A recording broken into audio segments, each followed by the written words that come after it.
ጠበቃ አጋጣሚ ወደ አደገኛ ጉዞ የወሰዳቸውን የሁለት ተቃራኒ ዓለም ሰዎች ታሪክ ነው። በአንድ በኩል ዓለምን ከጥፋት ለመታደግ ሕይወቷን አደጋ ላይ የምትጥል ሳለ ያለች፣ በሌላ በኩል ደግሞ ፍቅሩን ለመታደግ ሲል ሳያውቅ በዚህ ገዳይ ሁኔታ ውስጥ የገባ መስኪን ገበሬ አለ። ከተመቻችሁ ሰብስክራይብ፣ ላይክ፣ ሼር በማድረግ ቤተሰብ ይሁኑ። ወደ ፊልሙ። ታሪኩ የሚጀምረው በዋሽንግተን ዲሲ ውስጥ ሴዲ የምትባል ልጅ መኪናዋን ስትነዳ በጣም የተናደደች ትመስላለች። ልክ ከዚያ በኋላ ከዶክተር ክላውዲያ ስልክ ይደወላል። ክላውዲያም የዚች ልጅ ሞት ለምን አስጨነቀች በማለት ጠይቀቻት። ሴዲም እንዲህ ስትል መለሰች፣ ያች ልጅ የተገደለችው ልክ እንደኔ አይነት ስራ በዲፓርትመንታችን ወይንም በድርጅታችን ውስጥ ስለሰራች ነው። ክላውዲያ ስለዚህ ጉዳይ ብዙ ማሰብ አይጠበቅብሽም፣ በቃ በስራሽ ላይ ብቻ ተኩሪ፣ ሁሉም ነገር በቅርብ ቀናት ውስጥ መልካም ይሆናል ብላ ታረጋጋታለች። ከዚህ በኋላ ፊልሙ ወደ ገበያ ቦታ ይሸጋገራል። ኮል የተባለ ልጅ በትዕይንቱ ላይ እጽዋትን እየሸጠ እናያለን። ዛሬ ግን ኮል ትንሽ ቅር ያለው ይመስላል። ምክንያቱም በቅርቡ ከፍቅረኛው ጋር መለያየቱ ትንሽ አበሳጭቶታል። ወዲያው አይደን የምትባል በአቅራቢያዋ የምትሸጥ ሴት ከኮል ጋር ማውራት ጀመረች። እሷም ያለፈውን ነገር ረስቶ ስራው ላይ ብቻ እንዲያተኩር ትመክረዋለች። ከዚያም ኮል ሱቁን ለጥቂት ጊዜ እንዲጠብቅላት ጠየቀችውና ሄደች። በዚህ መሃል ሴዲ ወደ ገበያ መጣችና በአይደን ሱቁ ውስጥ አንድ ተክል አየች። ወደዋለችና ልክ እንዳነሳችው ኮል መጥቶ ይህ ተክል በጣም ቆንጆ ነው አይደል? ግን በቤት ውስጥ ምን ያህል ጊዜ ታሳልፊያለሽ ብሎ ይጠይቃታል። ሴዲም ለወራት ከቤቷ ውጭ እንደምታሳልፍ ትነግረዋለች። ይህንን የሰማው ኮል አንገቱን እየነቀነቀ ይቅርታ፣ ግን ይህ ተክል በየቀኑ ካላጠጣሽው ልሸጥልሽ አልችልም አላት። ይህ ቆንጆ ተክል በዚህ ሁኔታም እንዲሞት አልፈልግም ብሎ ይጨምርላታል። ይህ ንግግራቸው ወደ ጭቅጭቅ ሲቀየር እናያለን። ይህን ክርክራቸውን የሰማችው አይደን ወደ አበባ መሸጫው ገብታ ተክሉን ለሴዲ $10 ትሸጥላታለች። ሴዲ ተክሉን ይዛ በንዴት ትሄዳለች። ኮል ግን አይደንን አበባውን መሸጥ አልነበረብሽም ታደርቀዋለች እኮ ሲል አይደንን ይቆጣታል። አይደን ግን እየሳቀች አሁን ስለ ተክሉ ትጨነቃለህ? አንዲት ቆንጆ ልጅ ከፊት ቆማ እና እሷን ከመጀንጀን ይልቅ እሷን እየተከራከርክ ነበር። አሁንም አልረፈደም፣ ሂድና ቡና ልጋብዝሽ ብላት ትለዋለች። በአይደን ሀሳብ የተስማማው ኮልም በፍጥነት ወደ ሴዲ መኪና ያመራል። ከዛም ሴዲን ቡና ልንጠጣ እንችላለን ብሎ ኮል ይጠይቃታል። ሴዲን በመገረም ተመልክታው አሁን ተጨቃጭቀን አሁን ቡና እንድንጠጣ ትጠይቀኛለህ ብላ ትጠይቀዋለች። ኮልም በሁኔታው አፍሮ ይቅርታ ብሎ ወደ ሱቁ መመለስ ይጀምራል። ሴዲ ግን በመሃል ሀሳቧን ቀይራ ኮልን መልሳ ትጠራዋለች። ሴዲም ቡና ብቻ ከሆነ አብረን መጠጣት እንችላለን ትለዋለች። ኮልም ፊቱ በደስታ እየበትለው ትዕይንት ቡና እየጠጡ በከተማው ሲዘዋወሩ ያሳያል። የተለያዩ ቦታዎችን እየጎበኙ ስለ ሕይወታቸው ማውራት ይጀምራሉ። ሴዲ ለኮል እሷ ዓለም አቀፍ የአርት ነጋዴ እንደሆነችና ጥሪ በማንኛውም ሰዓት እንደደረሳት ወደ ተለያዩ የዓለም ሀገሮች ሄዳ የተለያዩ አርቶች እንደምትጎበኝና እንደምትገዛ ትነግረዋለች። ኮልም ግብርና ላይ እንደሚሰራና በግብርናና በእጽዋት ዙሪያ መጽሐፍ እየጻፈ መሆኑን ይነግራታል። ከዛም ሴዲ ዘፈን እየዘፈነች እናያታለን። ኮልም እንዲቀላቀላት ጠራችው፣ ግን አይናፋርነት ተሰማውና እምቢ አላት። ምሽቱን በዚህ ሁኔታ ሲዝናኑ ኮል ምን አይነት የህይወት አጋር ትፈልጊያለች ሲል ሴዲን ይጠይቃታል። ሴዲም ፈገግ አለችና ጓደኛዬ እንደ ቁልቋል ለረጅም ጊዜ ውሃ ባያገኝ በህይወት ሊተርፍ የሚችል ሰው እንዲሆን እፈልጋለሁ። ብዙ እጓዛለሁ። ስለዚህ በመካከላችን ርቀት ቢኖርም በደንብ የሚረዳኝ አጋር እፈልጋለሁ። በመካከላችን ምንም አይነት ችግር እንዳይፈጠር ጠንካራ እንዲሆን እፈልጋለሁ ብላ ትመልስለታለች። ንግግራቸውን በዚህ ሁኔታ ሲቀጥሉ እርስ በራሳቸው የበለጠ ምቾት ይሰማቸዋል። ቀስ ብለውም መቀራረብ ጀመሩና ብዙም ሳይቆይ ተሳሳሙ። ቆንጆ የምሽት ጊዜያትን አንድ ላይ በማሳለፍ በመካከላቸው ያለው የፍቅር ስሜት እየደራ ነው። ፀሐይ ስትወጣ ኮል ሴዲን እቤቷ ያደርሳታል። ቤቷም እንደደረሱ ሁለቱም አብረው አስደሳች ጊዜን ማሳለፋቸውን ይስማማሉ። ሴዲም ወደ ቤቷ ገባች። ነገር ግን ከጥቂት ሰከንዶች በኋላ እንደገና በሩን ከፈተችውና ኮልን ወደ ቤቷ ጋብዛው ድጋሚ የማይረሳ ጊዜን ያሳልፋሉ። ከዚህ በኋላ ኮል ወደ ቤቱ በተመለሰበት ቅጽበት እጅግ በጣም ደስተኛ ሆኖ ነበር። በደስታና በፈገግታ ለእናቱና ለአባቱ የሆነውን ሁሉንም ነገር መናገር ይጀምራል። ይህን ሁሉ ጊዜ የምፈልጋትን ልጅ በመጨረሻ ያገኘኋት ይመስለኛል እያለ ይነግራቸዋል። ይህን ሁሉ ነገር የሰማችው የኮል ታናሽ እህት ማቲ በአሽሙር ይህችኛዋም ልክ እንደ በፊተኛው ፍቅረኛው ጥላው እንደምትሄድና እንደምትተወው ምክንያቱም ደግሞ እሱ ከልክ በላይ ሰው ስለሚወድና ለሴቶቹ ሞዛዛ ስለሚመስላቸው እንደሆነ ትነግረዋለች። ነገር ግን ኮል ለንግግሯ ትኩረት አልሰጠውም። ጊዜውን ማሳለፍ የጀምርና በእርሻው ላይ እየሰራ ሳለ ኮል በየቀኑ ለሴዲ መልእክት መላኩን ይቀጥላል። ነገር ግን ከ3 ቀን በኋላም ከእርሷ ምንም አይነት ምላሽ አላገኘም። ይህ ኮል ላይ ትንሽ የድንጋጤ ስሜት እንዲሰማ ያደርገዋል። ኮል በእርሻው ላይ መስራቱ ሲቀጥል በድንገት የመተንፈስ ችግር ይገጥመውና የአስም ማስታገሻ መሳሪያውን መጥፋቱን ይገነዘባል። ያኔ ነበር እንግዲህ ለመጨረሻ ጊዜ ከሴዲ ጋር አብረው በነበሩ ጊዜ መሳሪያውን በሴዲ ቦርሳ ውስጥ እንዳስቀመጠ ያስታወሰው። እንደ እድል ሆኖ ኮል የመተንፈሻ መሳሪያውን ቢያጣውም አቅጣጫ መጠቆሚያ ወይንም ጂፒኤስ ተገጥሞበት ነበር። ኮልም በፍጥነት ምንም ጊዜ ሳያጠፋ መሳሪያ ያለበትን ቦታ መከታተል ይጀምራል። ልክ እንደዛ በሚከታተልበት ጊዜ ሴዲ ለንደን ውስጥ እንዳለች ይደርስበታል። ኮል ይህንን ሲመለከት ምናልባት ዳግም ላላገኛት እችላለሁ ብሎ ማሰብ ጀመረ። ነገር ግን ምንም ቢሆን ወደ ለደረሰ ነበር ያልጠበቀው አስደንጋጭ ነገር የተፈጠረው። በድንገት የማይታወቁ ሰዎች ኮልን ያፍኑትና ራሱን አስተው በፍጥነት ወደ መኪና ውስጥ አስገብተው ይወስዱታል። ከተወሰነ ጊዜ በኋላ ኮል አይኖቹን ቀስ ብሎ ሲከፍት ራሱን በማያውቀው ዋሻ ውስጥ ያገኘዋል። አንድ ሰውም ከፊት ለፊቱ ቆሞ ኮልን ታክስማን ብሎ ይጠራዋል። ኮል ዙሪያው ገባውን ሲያይ እዚህ ዋሻ ውስጥ ብዙ ሰዎች እንዳሉ ተመለከተ። በጣም አደገኛ የሆኑ ነፍሳት በሚቀመጡበት ሚስጥራዊ የምርምር ቤተ ሙከራ ዋሻ ውስጥ መሆኑን ይገነዘባል። እነዚህ ነፍሳት ሰዎች የደበቁትን ሚስጥር እንዲናገሩ በማስገደድ ሰዎችን ለማሰቃየት ያገለግላሉ። ኮል ይህንን በማየቱ በጣም ይደነግጣል። ወዲያው ኮል እናንተ ሰወቀ።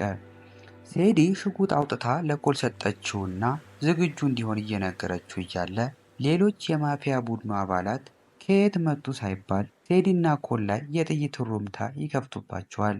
ሴዲና ኮል ወዲያውኑ ከጠረጴዛ ጀርባ ይሸፈናሉ። ከዛም ሴዲ ያለማመንታት ዘላ ወደ ውጭ ትወጣና መተኮስ ትጀምራለች።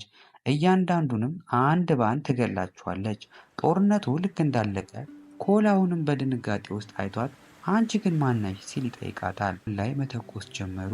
ሌላ አማራጭ ስለሌለ ሴዲና ኮል ከተኩሱ ለማምለጥ በተቻላቸው ፍጥነት እግሩ ያውጭኝ ፈረጠጡ። ለተወሰነ ርቀት ከሮጡ በኋላ አውቶቡስ ወደ እነሱ ሲመጣ አዩ።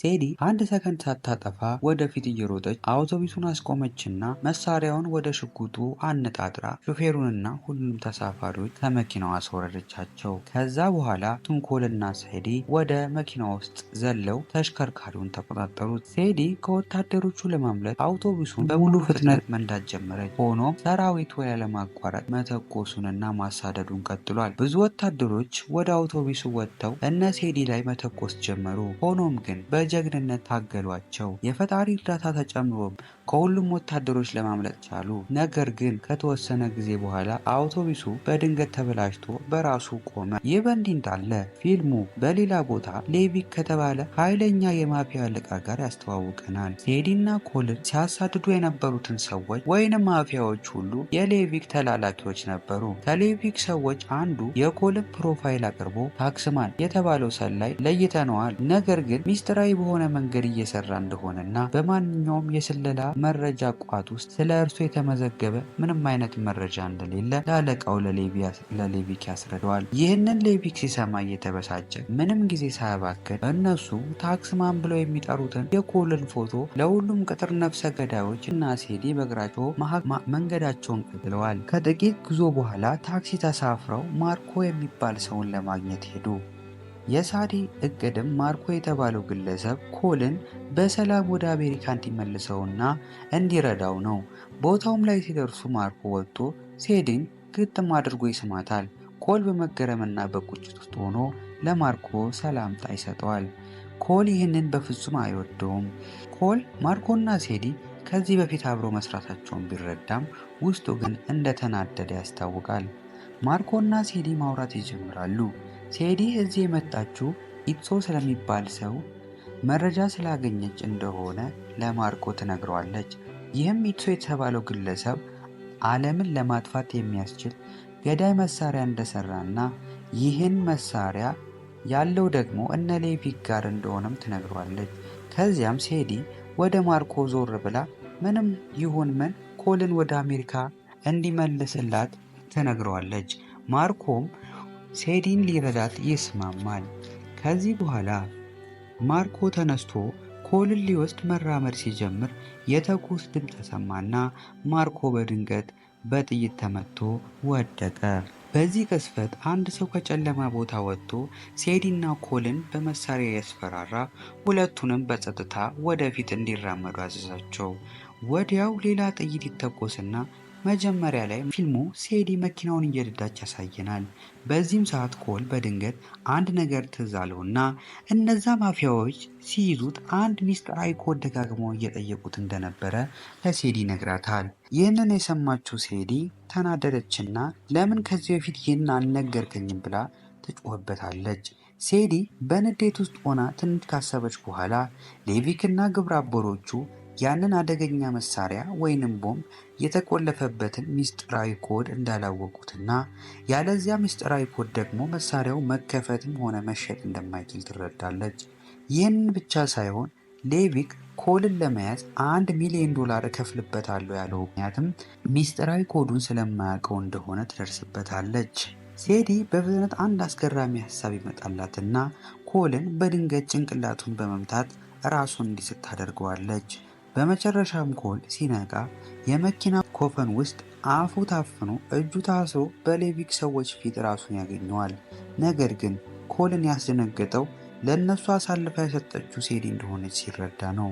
ከሌቪክ በጣም ታማኝ ሰው አንዱ የሆነው ዋግነር የሚባል ሰው ከፊታቸው ቆሞ እየተመለከተው ነው። ይህንን ዋግነርና ሰዎቹ ሲሰሙ ሁለቱንም ሴዲንና ኮልን አውሮፕላን ውስጥ አስገብተዋቸው ወደ ሌላ ቦታ መውሰድ ጀመሩ። በአውሮፕላን ውስጥ ቡኒ ጀምሮ ኮል ይመለከታል። ነገር ግን ምንም ከማድረጋቸው በፊት ዋግነር የኮልን ስልክ ወስዶ ማየት ጀመረ። ዋግነርም ስልኩን እንደከፈተው የኮልና የሴዲን አብሮ የተነሱትን ፎቶ ያያል። በዚህ ሰዓት ነው እንግዲህ ዋግነር ኮልና ሴዲ አዳኝና ታዳይ ሳይሆኑ ፍቅረኛሞች እንደሆኑ ደረሰባቸው። ሴዲ ወደ ዋግነር በፍጥነት ጠጋ ብላ የቦምቡን ምስጢራዊ መክፈቻ ኮድ እንዳላትና እንደምትሰጠው በምትኩ ደግሞ ኮልን እንዳይገለው እንዲለቀው ዋግነርን ትጠይቀዋለች። ከዚህም በኋላ ሴዲ ከኪሷ 2 ትንንሽ ብረቶችን አውጥታ በዋግነር እጅ ላይ ታስቀምጣቸዋለች። ሴዲም ቁልፉን በተጫነችበት ቅጽበት ዋግነር እጁ ላይ የነበሩት ብረቶች ይነዝሩትና ዋግነር ራሱን ይስታል። ይህን አጋጣሚ ተጠቅማ ሴዲ ወዲያው የቀሩትን ግብረ አበሮች መፋለም ትጀምራለች። ይህንን የተመለከተው ኮል ወደ ጦርነቱ ዘሎ በመግባት ሴዲን ማገዝ ይጀምራል። ነገር ግን አለቃዋ ዶክተር ክላውዲያን ለማግኘት ሄደች። ክላውዲያን ሴዲን እየተመለከተቻት ዓለምን የሚያጠፋውን ቦምብ ወይንም መሳሪያ የማምጣት ተልዕኮዋን በአግባቡ ስላልፈጸመች ይባስ ብሎ ደግሞ በጣም ብዙ ሕጎችን በመጣሷ ለጥቂት ቀናት ከስራዋ እንደታገደች ትነግራታለች። ጃክሰን ኮልን በተቻለ መጠን ከሴዲ እንዲርቅ ያለ የሌላ አቅሙን ተጠቅሞ በውሸት ለማሳመን እየሞከረ ነው። ጃክሰን ለኮል ሴዲ እጅግ በጣም ውሸታምና ነፍሰ ገዳይ እንደሆነ እሱን መጠቀሚያ እንደምታደርገው ከዚህ በፊትም ተመሳሳይ ድርጊቶችን ሌሎች ሰዎች ላይ እንደፈጸመች የእሱም መጨረሻ እንደዛ ሊሆን እንደሚችል ይነግረዋል። ግን ኮል የሰማው አይመስልም። በኋላ ላይ የሲአይኤ መኮንኖች የቦምቡን የሚስጥር ኮድ ግማሹን ለሌቪክ በመስጠት መሳሪያውን ለማግኘት ለመደራደር ይወስናሉ። ሌቪክም የሚስጥር ኮዱ ታክስማን ጋር መሆኑን ስለሚያውቅ ሲአይኤ ሌቪክን ለመያዝ ኮልን እንደ ታክስማን እንደ አደራዳሪ ለመጠቀም ያቅዳል።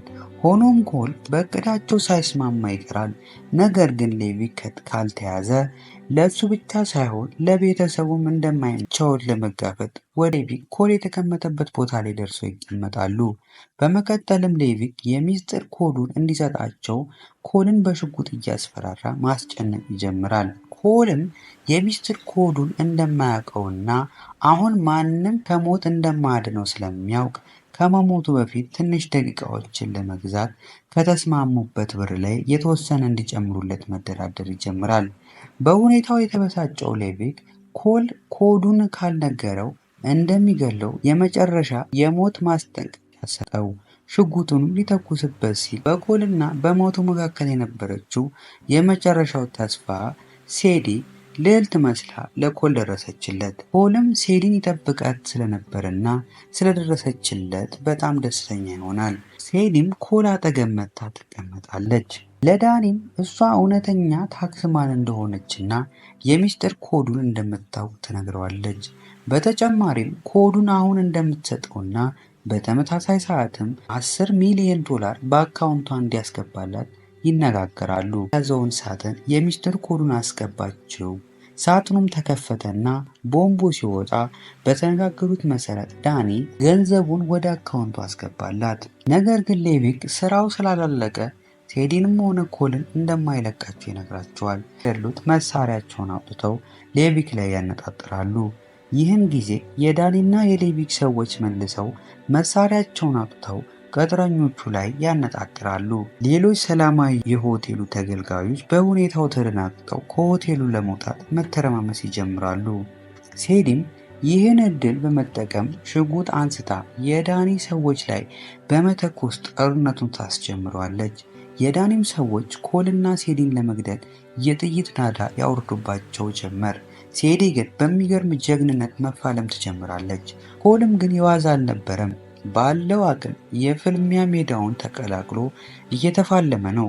በዚያም ጊዜም ሴዲ የቀጠረቻቸው ቅጥረኞች ለነ ሴዲ እያገዙ የዳኒን ሰዎች እየተበጠቧቸው ይገኛል። ኮልና ዋግነር መፋለም ጀምረዋል። በዚህ ሁኔታ ውስጥ እያሉ እንዲሽከረከር ተደርጎ የተሰራው ሆቴል በኮልና በዋግነር ትግል ጊዜ የህንፃዎች ክርክሪትን የሚቆጣጠረው ጊር ወይንም ጥርስ ውስጥ ዋግነር ስለገባበት የሚሽከረከረው ህንፃ ከቁጥጥር ውጭ ይሆናል። ዳኒ ሌቪክ ቦምቡን ከሴዲ እጅ ነጥቆ እንዲያመጣ ነገረው። ነገር ግን በምትኩ ሌቪክ ዳኒን ተኩሶ ገደለው። ከዛም ሌቪክ ወደ ሴዲ ሄዶ ቦምቡን የግላቸው ለማድረግ መፋለም ጀመሩ።